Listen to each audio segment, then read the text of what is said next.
Halo sahabat cerdas, apa kabar? Semoga sehat selalu dan semangat belajar ya.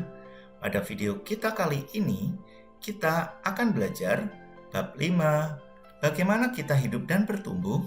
Topik A, bagaimana bernafas membantuku melakukan aktivitas sehari-hari, muatan pelajaran IPAS untuk kelas 5 SD.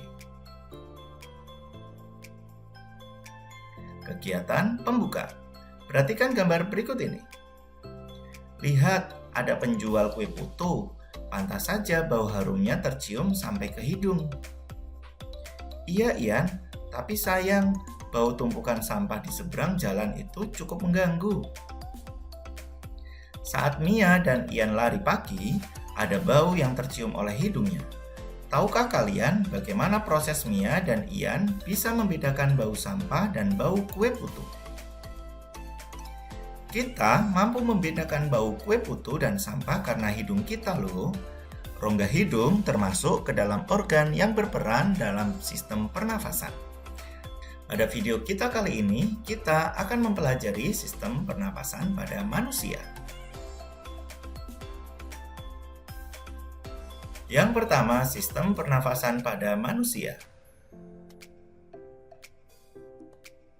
Bernapas dapat diartikan sebagai proses menghirup atau mengambil gas oksigen atau O2 dari udara dan melepaskan atau mengeluarkan gas karbon dioksida atau CO2 ke udara.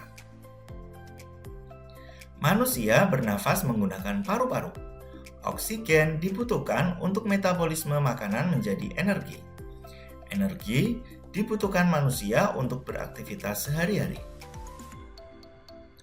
Sistem respirasi atau pernafasan pada manusia terbagi menjadi dua proses, yaitu yang pertama, inspirasi, yaitu proses masuknya udara atau oksigen ke dalam tubuh melalui organ pernapasan.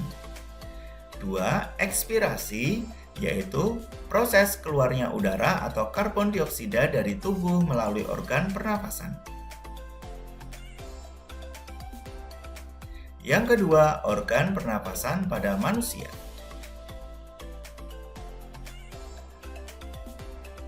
Perhatikan organ pernapasan pada manusia di bawah ini. Berikut adalah organ-organ pernapasan pada manusia. Yang pertama, rongga hidung. 2, rongga mulut. 3, faring atau tekak. 4, laring atau pangkal trakea. 5, trakea atau batang tenggorokan. 6, paru-paru. 7, bronkiolus kanan atau cabang bronkus. 8, bronkus atau cabang tenggorokan. 9, bronkiolus kiri atau cabang bronkus. 10, alveolus. Selanjutnya, mekanisme pernafasan. Yang pertama dimulai dari rongga hidung. Selanjutnya, oksigen akan dibawa ke faring atau tekak.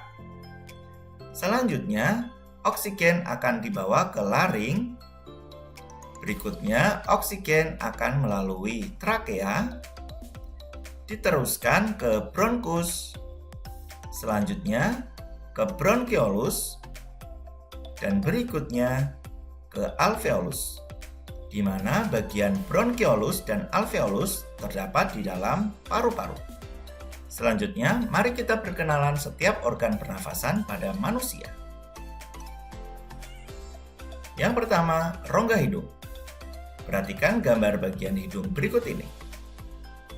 Bagian-bagian hidung antara lain: 1, lubang hidung yang berfungsi untuk tempat masuk dan keluarnya udara.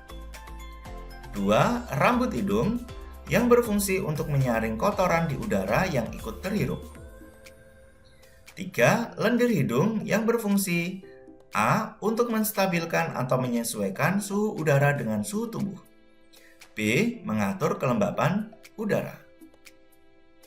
Yang keempat, saraf pembau, berfungsi untuk mencium bau. Organ berikutnya, faring atau tekak. Perhatikan gambar faring berikut ini.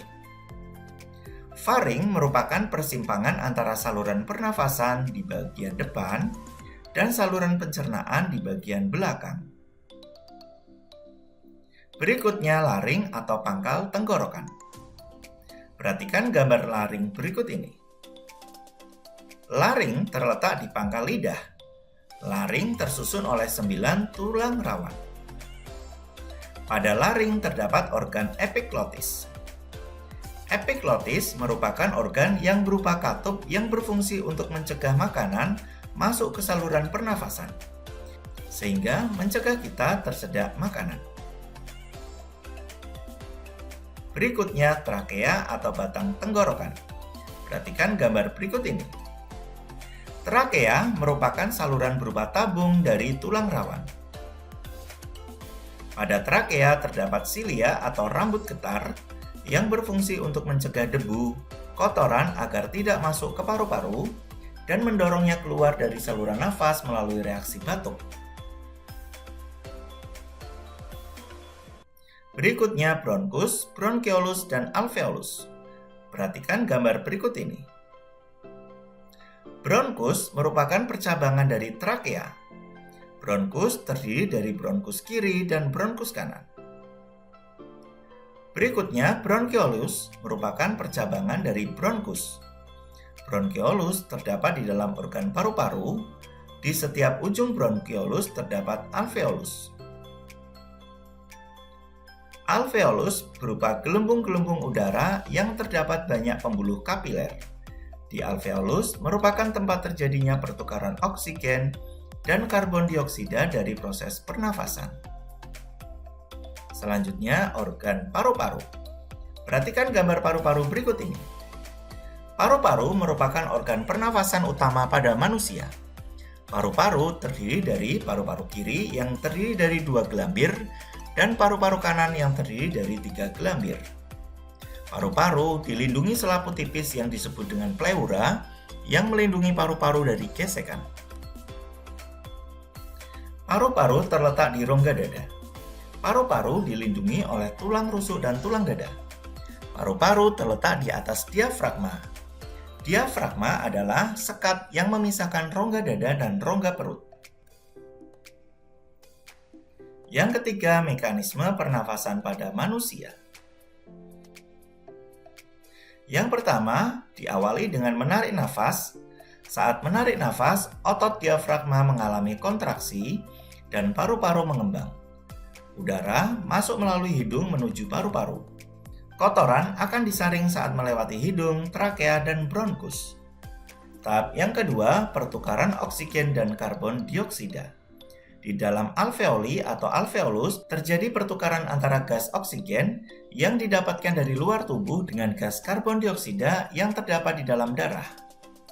Tahap yang ketiga, membuang nafas. Setelah terjadi pertukaran gas oksigen dan karbon dioksida di dalam alveoli, nafas akan diembuskan. Otot diafragma akan relaksasi. Paru-paru mengempis dan gas karbon dioksida dikeluarkan melalui mulut atau hidung. Mekanisme pernafasan pada manusia terdiri dari 2 proses, yaitu pernafasan dada dan pernafasan perut. Pernafasan dada. Perhatikan gambar. Pernafasan dada dibantu oleh otot-otot pada tulang rusuk. Proses pernafasan dada dimulai dari inspirasi atau menghirup udara, di mana otot dan tulang rusuk mengembang atau terangkat, sehingga volume rongga dada akan membesar. Selanjutnya, paru-paru akan mengembang dan udara akan masuk. Tahap ekspirasi atau menghembuskan udara, di mana otot dan tulang rusuk mengempis atau turun, sehingga volume rongga dada akan mengempis dan paru-paru akan mengempis, sehingga udara akan keluar. Pernafasan perut. Perhatikan gambar. Pernafasan perut dibantu oleh otot-otot diafragma. Proses pernafasan perut, inspirasi atau menghirup udara, di mana diafragma akan berkontraksi atau mendatar, sehingga volume rongga dada akan membesar dan paru-paru akan mengembang, sehingga udara akan masuk. Tahap ekspirasi atau menghembuskan udara, diafragma akan berelaksasi atau melengkung, sehingga volume rongga dada akan mengempis dan paru-paru akan mengempis, sehingga udara akan keluar. Yang keempat, gangguan pernafasan pada manusia. Ada berbagai gangguan pernafasan pada manusia, antara lain flu atau influenza. Penyakit influenza disebabkan oleh virus dan mudah sekali menular. Penularan bisa melalui kontak langsung atau melalui cairan yang keluar dari penderita saat batuk atau bersin. Saat flu, hidung kita dipenuhi lendir sehingga mengganggu pernafasan. Asma merupakan akibat dari penyempitan saluran nafas. Sesak nafas menjadi tanda awal dari penyakit ini.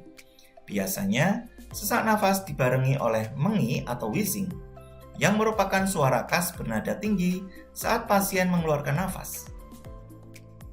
Bronkitis adalah peradangan yang terjadi pada bronkus, yaitu saluran udara dari dan ke paru-paru. Pada umumnya, bronkitis dicirikan dengan batuk berdahak yang kadang dahaknya bisa berubah warna. TBC atau tuberkulosis adalah penyakit paru-paru yang disebabkan bakteri Mycobacterium tuberculosis. Bakteri ini tidak hanya menyerang paru-paru, tapi juga bisa menyerang ke bagian tubuh yang lain seperti tulang, kelenjar getah bening, sistem saraf pusat, dan ginjal. Bakteri TBC menyebar di udara melalui percikan dahak atau cairan dari saluran pernafasan penderita, misalnya saat batuk atau bersin. Jadi, kita perlu berhati-hati agar tidak tertular penyakit ini dari orang lain yang menderita TBC. Faringitis merupakan peradangan pada tenggorokan atau faring yang disebabkan karena adanya infeksi bakteri atau virus. Kondisi gangguan pernafasan ini perlu ditangani berdasar penyebabnya. Misalnya, dengan pemberian antibiotik bagi faringitis yang disebabkan karena infeksi bakteri. Demikian video pembelajaran kita kali ini. Semoga bermanfaat. Sekian dan terima kasih.